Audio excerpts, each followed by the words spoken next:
So here's the story of someone who was under a guardianship because they didn't have an estate plan, and when they died, it was extremely expensive when the court tried to figure out who should inherit the estate.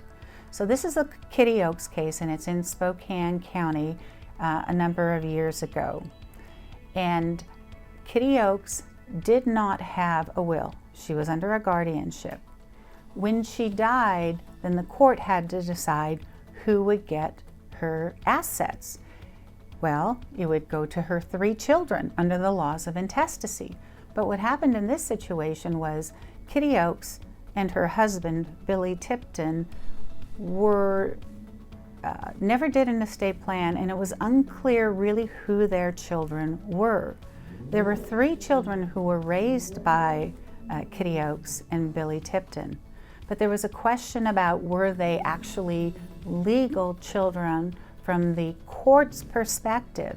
To be a legal child, you need to be a biological child or legally adopted. It took a trial, it took expert witnesses, it took a lot of time and a lot of money.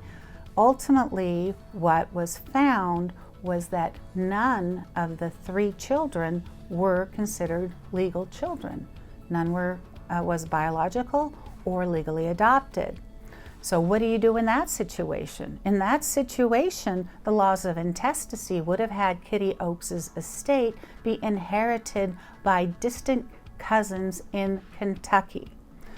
The Honorable Michael J. Price was the judge on this case, and he didn't rule that the cousins in Kentucky were going to inherit.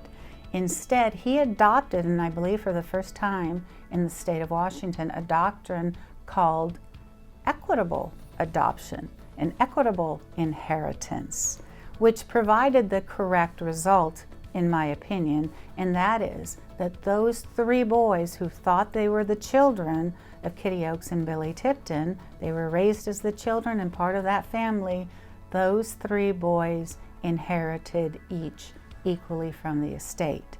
So it was a good outcome in terms of the result, but to get there involved at least 4 lawyers, expert witnesses, a trial, court time, all sorts of tests. It was, I believe, somewhere near or just over $100,000 in all of these legal fees and all of these other expenses, which really significantly cut into the Kitty Oaks estate.